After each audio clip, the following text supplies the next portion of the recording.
Good morning, students. Welcome back to Grammar Learning. We have completed 28 chapters. Today, I'll explain you chapter number 29, some useful phrases and idioms. Students, from 5th, 6th standards, you are studying phrases and idioms, and you are much aware about what is an idiom. In local language, in your mother tongue, in Gujarati, you come across the word रूढ़ि प्रयोग. Okay, Gujarati में idioms को कहते हैं रूढ़ि प्रयोग. And idioms are the group of words.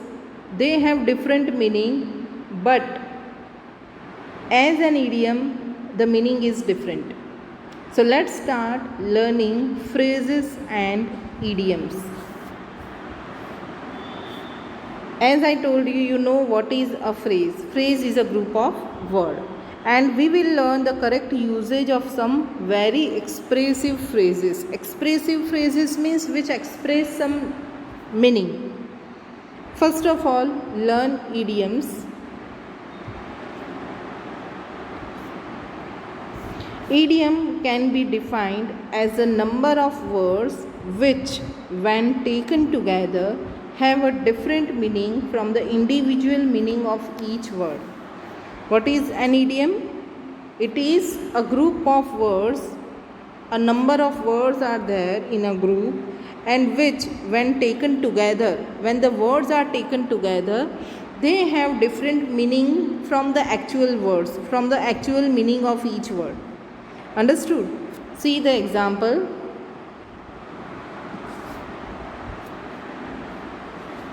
Be at large, do someone proud, be at daggers drawn. So here group of words are given. Now learn the meaning. The second simply means that you make someone proud of you. Only this one is clear. Okay, you make someone proud of you. Be at daggers drawn, it means great enmity, but it is not very clear. Okay, here two form is correct. यहाँ पर form सही है but meaning is also clear. In one form is clear but meaning unclear, and in three form is irregular, meaning unclear. So here in English, many words are used in pairs to give emphasis. Sometimes they are similar, as in safe and sound. Safe and sound हैं वो similar words हैं, okay, and they are used in pairs. Sometimes they add emphasis by contrast, जैसे tooth and nail. okay, contrast है ना, tooth है वो upper part of body है, nail है उसे हम bottom या lower part कहेंगे. okay, so tooth and nail. Sometimes two similar words are used in pairs to give more emphasis or figurative language, and sometimes the words are used, they are in contrast. Understood? For example, the two children arrived safe and sound at their home. Safe and sound means safely. What is the meaning of safe and sound? Safely. Okay. Second one is the neighbors fought tooth and nail. वैसे tooth और nail दोनों का separate meaning निकालेंगे तो कुछ यहाँ पर clear नहीं होगा. So here tooth and nail is an idiom. The neighbors fought tooth and nail over parking place in their colony. Colony में पार्किंग प्लेस को लेकर दो नेबर्स हैं, उसमें बहुत भारी झगड़ा हुआ. ओके, टूथ एंड नेल यानी अपनी पूरी ताकत लड़ाकर वो लोग झगड़े. Okay, now here some interesting combinations are given. Let's see the combinations. Let's read the idioms one by one and in detail. Let's start the first one. Might and main. Might and main means with all strength. Might है वो strength के साथ जाता है. Okay, so it means with all strength. Second one is in black and white. In black and white means in writing. हम लोग बोलते हैं ना, I want all the details in black and white. Okay, जो employer होता है वो अपने एम्प्लॉय को बोलता है I want all the details in black and white. मतलब कि मुझे सारी डिटेल्स पेपर पर लिखी हुई होनी चाहिए. Okay, so black and white means in writing. Then spick and span. Spick and span means very neat. We will use all these idioms in sentences in exercise 1. First of all, try to understand the meaning.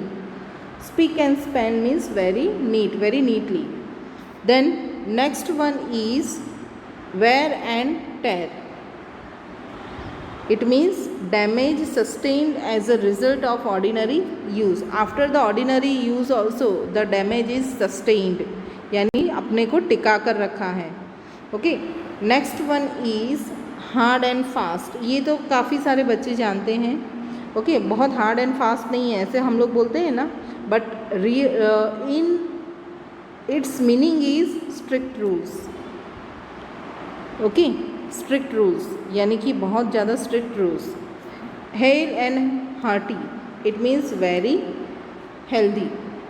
Hello and hearty का meaning है very healthy.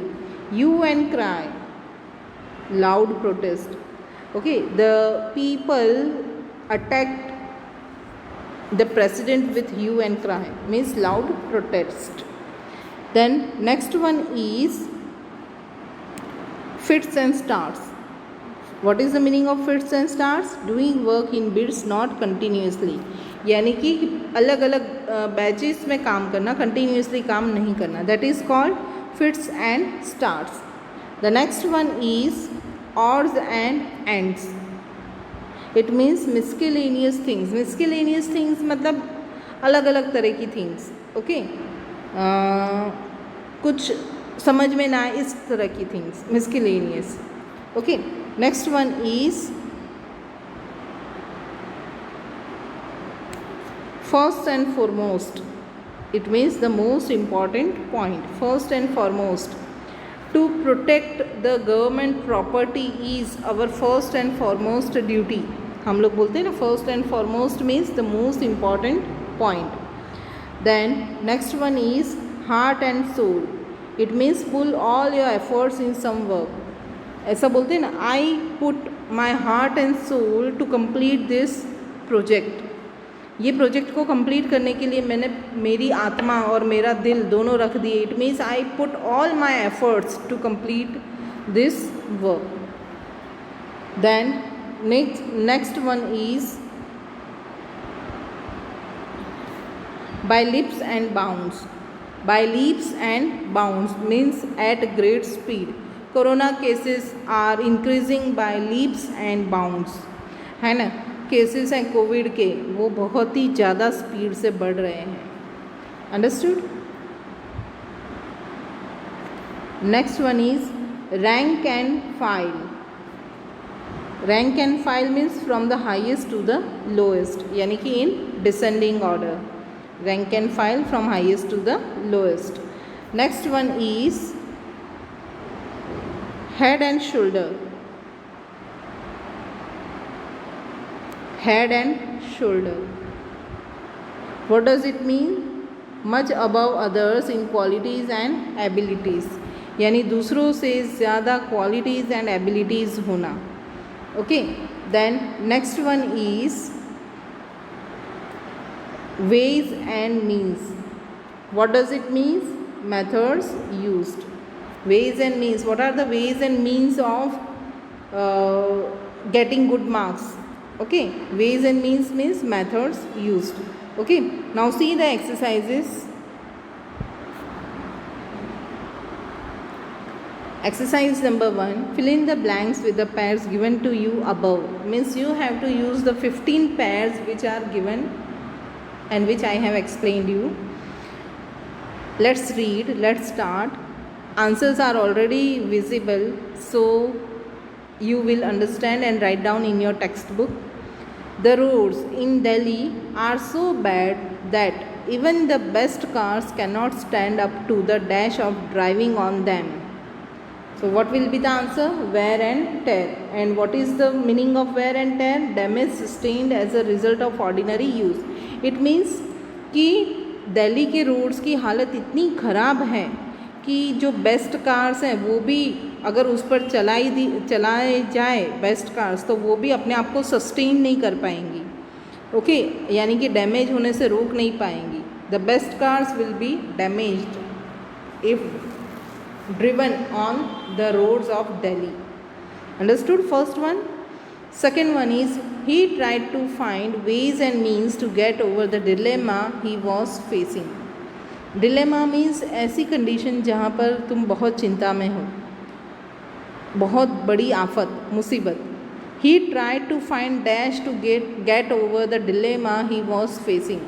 He was facing a very great difficulty and he wants to get over, so that he is finding the ways and means, the methods to come out from that dilemma, to get over the dilemma.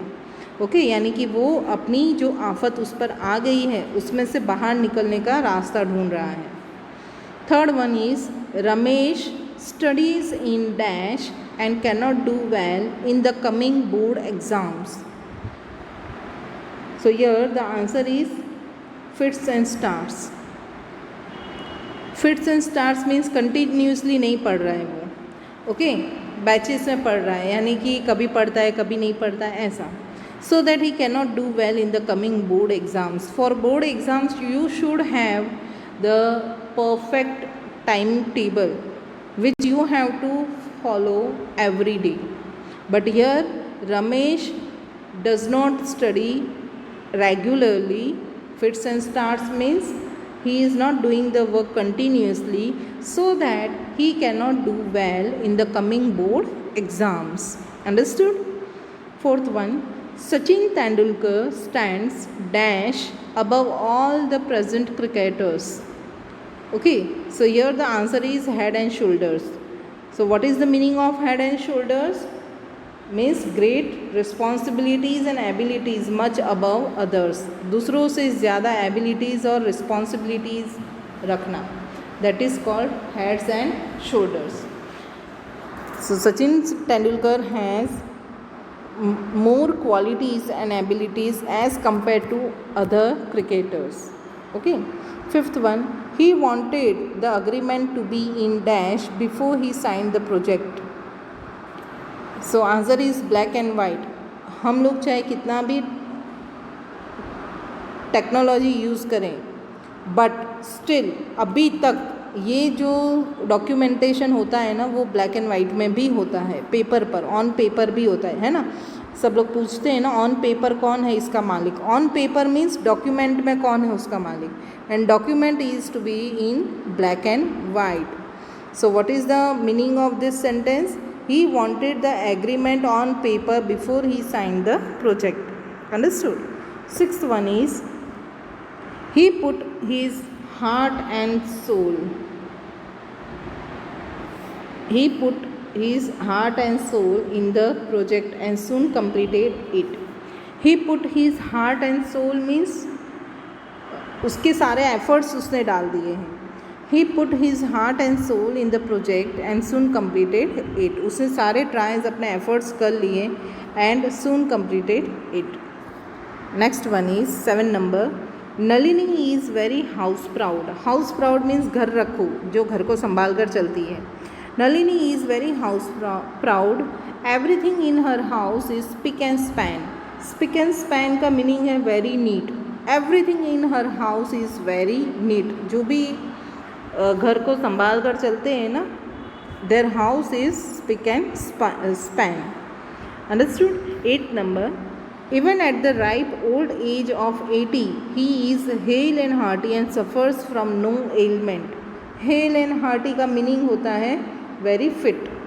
Okay, very fit. वो healthy है अभी भी. Okay. So at the age of 80 also he is very healthy and suffers from no ailments. Suffers from no disease. Ailments का मतलब यहाँ पर है disease, बीमारी. Okay. 9 number. There was a great dash raised by the opposition parties over the alarming rise in petroleum prices. Okay, यानी कि petroleum prices हैं वो बहुत ज़्यादा बढ़ रही हैं, इसकी वजह से अपोजिशन पार्टी है उसने बहुत बड़ा प्रोटेस्ट खड़ा किया है. With great you and cry, यानी कि लाउड प्रोटेस्ट उन्होंने खड़ा किया है. Okay. 10 number. Our first and foremost duty is to observe law and order in the country. So first and foremost का मीनिंग क्या होगा? The most important, or most important duty is to observe law and order in the country, because अगर law and order है वो follow नहीं होंगे country में तो पूरा देश, पूरी कंट्री है वो बर्बाद हो जाएगी। Then 11 number, India has made progress by dash in the communication sector. Okay, यानी कि इंडिया ने कम्युनिकेशन सेक्टर में बहुत ही जल्दी, बहुत स्पीड से प्रोग्रेस की है। पहले देखा होगा कि 8-10 साल पहले जब ये सेल फ़ोन है वो आए थे, तब आउटगोइंग कॉल के लिए तो होता ही था चार्ज, बट इनकमिंग कॉल के लिए भी चार्ज होता था, है ना। हम लोग जल्दी से किसी को हमारा नंबर नहीं देते थे। आपको तो शायद कम पता होगा, बट आपके पेरेंट्स हैं उनको पता होगा। हम लोग जल्दी से किसी को नंबर भी नहीं देते थे, क्योंकि अगर किसी के फ़ोन से अगर हमारे ऊपर भी फ़ोन आया तब भी हमारा चार्ज करता था। इवन हम लोगों को जो डेटा चाहिए ना, अभी इंटरनेट हम लोग यूज़ कर रहे, एवरी डे का हम लोग 2 GB 4 GB डेटा यूज़ कर लेते। पहले पूरे मंथ का 1 GB 1.5 GB डेटा यूज़ नहीं होता था, है ना। पहले SMS किए जाते थे, वो भी चार्जेबल होते थे, और अभी भी चार्जेबल होते, लेकिन बहुत ही कम चार्ज होता है। Why? Because India has made progress by leaps and bounds in communication sector. India ने बहुत ही ज़्यादा स्पीड से कम्युनिकेशन सेक्टर में प्रोग्रेस की है। जियो जब से आया तब से बहुत ज़्यादा प्रोग्रेस हुई है। Okay, so understood, leaps and bounds means with great speed. 12 number, there are no dash rules for success in life. Hard and fast. Hard and fast means strict rules. क्यों ऐसा कहा गया है? There are no hard and fast rules for success in life. Life में success पाने के लिए कोई स्ट्रिक्ट रूल्स नहीं है कि तुम ये करोगे तो तुम्हें सक्सेस मिलेगी ही। Because different successful people they have different mantras, success mantras in their life, है ना। कोई बोलता है कि बहुत ज़्यादा हार्ड वर्क करो, है ना। कोई बोलता है ज़्यादा हार्ड वर्क करने से सक्सेस नहीं मिलती है, माइंड है ज़्यादा चलाने से सक्सेस मिलती है ना। तो ऐसे जो हैं लोग, उनके सबके अलग अलग व्यूज़ हैं सक्सेस के लिए। So there are no strict rules for success in life. Understood? Okay, now 13 number, Akbar used all his dash to subdue the Rajputs. Akbar used all his might and men. Might and men का meaning है all his strength to subdue the Rajput. Subdue यानी हराना। राजपूत लोगों को, Rajput Kings को हराने के लिए अकबर ने बहुत अपनी सारी स्ट्रेंथ जो है वो लगा दी थी। ओके, क्योंकि राजपूत से बहुत ही स्ट्रॉन्ग कम्युनिटी मानी जाती थी और बहुत ही उनको मुश्किल था हराना। But Akbar used all his strength to subdue the Rajputs. 14 number, the general was supported by dash in achieving his aims. The general was supported by rank and file. Rank and file का मीनिंग मैंने आपको बताया था, descending order होता है ना, from highest to the lowest, ऐसा था ना रैंक एंड फाइल। हाँ, from the highest to the lowest. Okay, यानी कि ऊपर से लेके नीचे तक उन्होंने सबका सपोर्ट उसे मिला है अपने एम्स अचीव करने के लिए, यानी सब लोगों का सपोर्ट मिला है। 15 नंबर, दो he had completed his task yet there were some dash be looked into। उसने अपना टास्क तो कंप्लीट कर दिया, लेकिन फिर भी कुछ ऑड्स एंड एंड्स हैं, कुछ ऐसी मिस्किलेनियस चीज़ें हैं जो स्टडी करना बहुत ज़रूरी है। So though he had completed his task there were some miscellaneous things to be looked into. Understood? So this was exercise number 1। Now in exercise 2 there are idiomatic expressions and meanings are also given. 2 columns are given for matching A and B. You have to match A with B. Okay, the first one is given an eye for an eye, यानी आँख के बदले आँख, बदले के बदले में बदला, है ना, बदले का बदला, अदले का बदला बोलते हैं ना, तो that is an eye for an eye and the meaning is to take revenge as severely as one was hurt. यानी कि इतनी बुरी तरह से बदला लेना कि सामने वाला इंसान है उसे हर्ट हो जाए, यानी कि उसे नुकसान पहुँचे. Okay, this was the meaning of first idiomatic expression.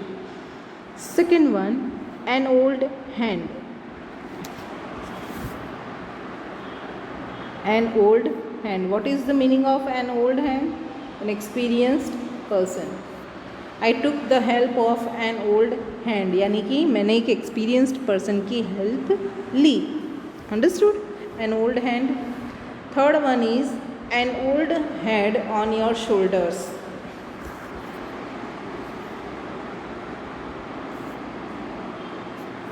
An old head on your shoulders.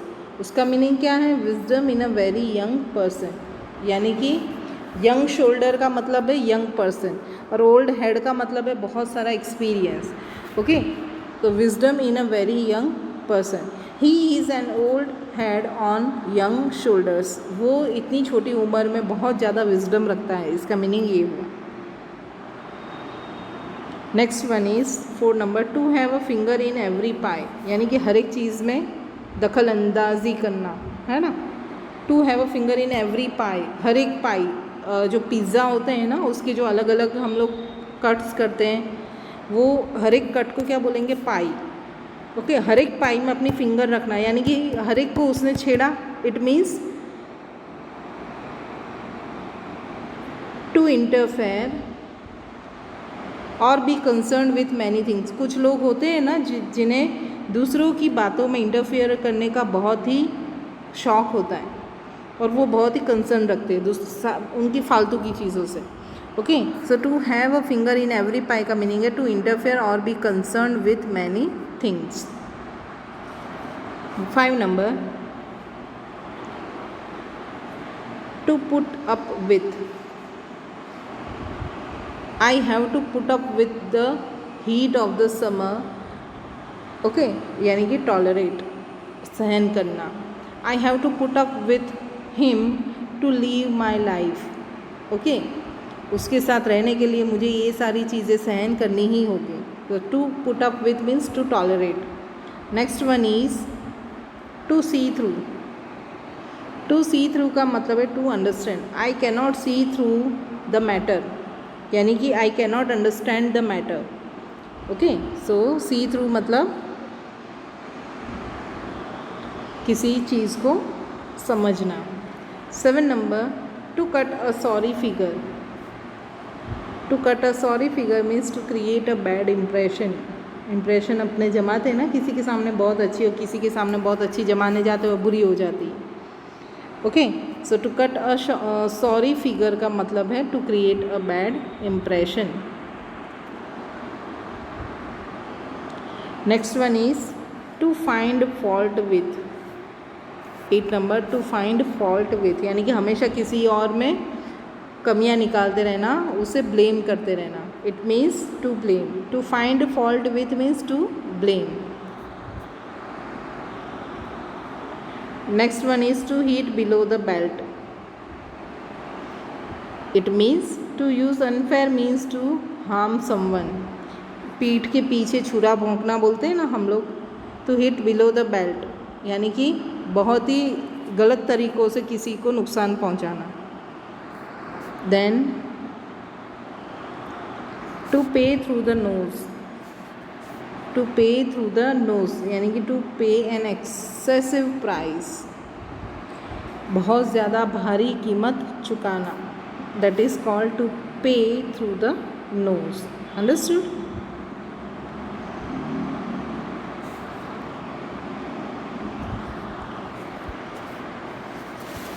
Now what you will do. अब क्या करोगे हम लोग अभी. we will do only exercise 1 and 2 in this video lecture, okay, because the content is sufficient to take in Zoom. okay, Zoom में मैं इतना ही करवा पाऊँगी क्योंकि वो इंटरैक्टिव होता है. तो in Zoom lecture you have to revise and learn the idioms. अगर idioms हैं वो learn करेंगे, revise करेंगे, then and then only you will understand the usage of idioms. Then after revising the sentences, after studying the sentences, use the sentences in your daily life. अगर daily life में routine में अगर ये words use करते हैं, idioms use करते हैं, then it will be easy to remember. Okay, एक दो बार यूज़ करेंगे तो हमारे लिए बहुत ईजी हो जाएगा. क्यों ऐसा है? कुछ वर्ड्स हम बहुत अच्छे से जानते हैं, जैसे ये था in black and white, hard and fast, है ना. ये सारी चीज़ें हैं हम लोग, फर्स्ट एंड फॉरमोस्ट, ये सारी चीज़ हम लोग क्यों इतने अच्छे से जानते हैं? Because we are using and we listen these words every now and then in daily conversation. So use the idioms in your daily conversation and make your language impressive, है ना. idioms का मीनिंग क्या है? idioms use नहीं करेंगे तो ऐसा नहीं कि हम लोग कम्युनिकेशन नहीं कर पाएंगे. But if you use an idiom in your speaking, in your language, in your communication, then you will be impressive, your language will be impressive. Okay, so learn the idioms and try to understand the meaning and use it in your communication. I hope you understood exercise 1 and 2. We will start with exercise 3 in next lecture. Till then, bye.